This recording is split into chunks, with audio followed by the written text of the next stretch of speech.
Hello, everyone. Thank you again for joining me for another book review. So, let's jump right on into this. Um, this book is called One Cursed Rose by Rebecca Zanetti. And I do not have the physical copy of this book, so I will attach it to this video so you will know what the cover looks like. Okay, let's dive right on into it. This book is primarily about two families that are players in the social media tech world. This book is almost slightly, I guess, futuristic, in my opinion.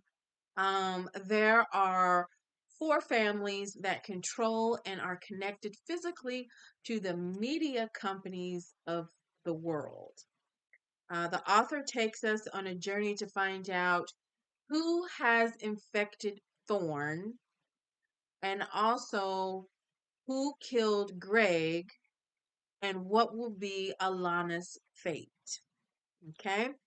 So the main players in this story are first up, Alana. She is a social media influencer, content creator with a huge following. Since Alana's brother Greg died, she is now next in line for the company, and her role is more crucial to the company's success now. She is appointed as the new director of the company. And Alana is educated, she's beautiful, and not exactly prepared for what happens next in her life. Then there is Greg. Greg is Alana's brother who died.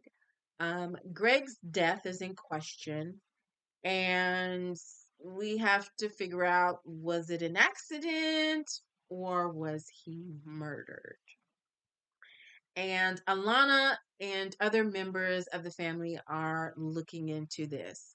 I do believe it was actually ruled an accident. They don't think it was an accident. So they are digging into this situation, trying to find the truth. Then we have Ella, who is Alana's longtime friend.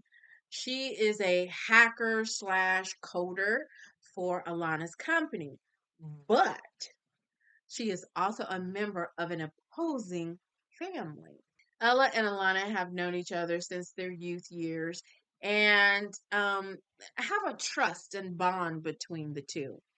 Ella hopes one day to be in control of her own family tech company that she is rightfully in succession for. Then there is Nico, who is Alana's cousin, and he doesn't agree with her new appointment as director of the family company.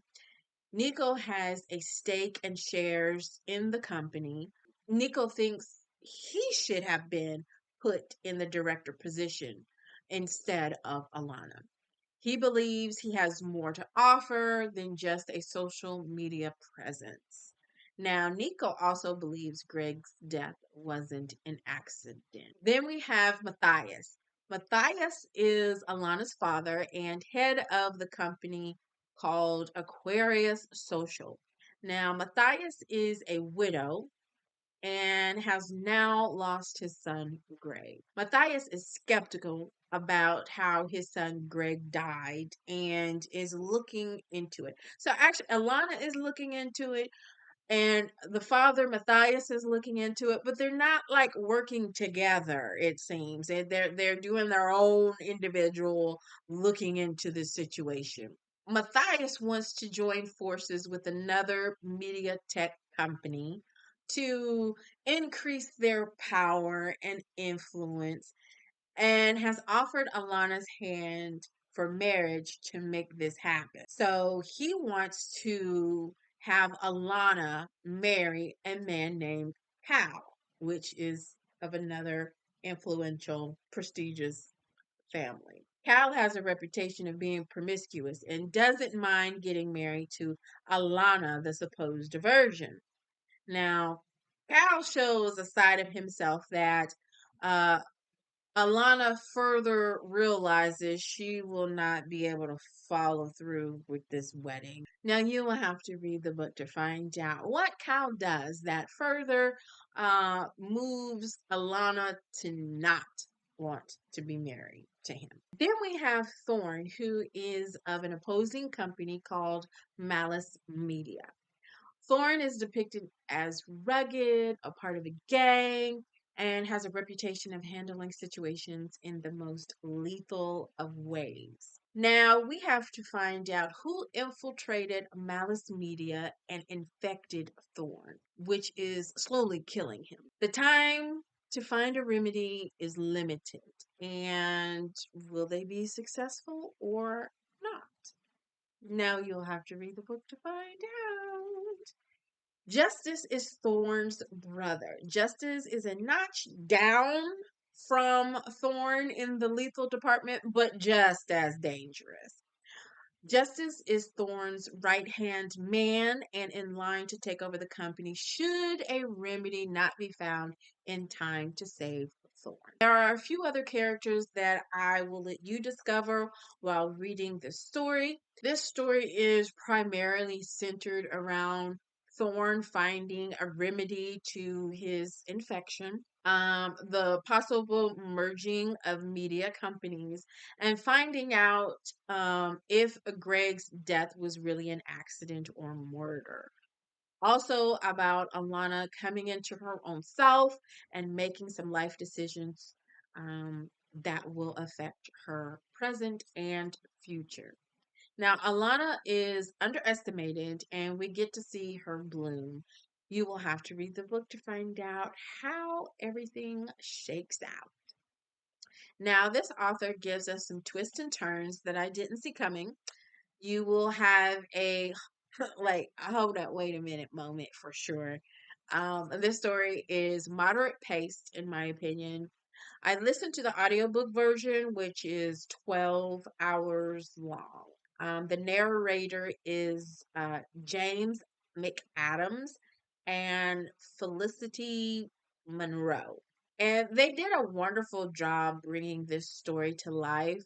I definitely liked James. There is just something about a male narrator voice for the man parts of the story that give it a little bit more oomph. Okay.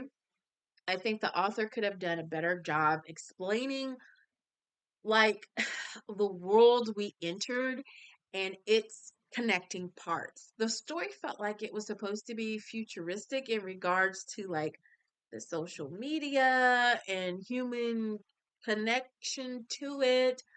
The significance of the gyms, social media, and the people connected to it could have been explained a little bit better. I felt like I was missing vital information that would have connected the dots and made a clearer picture.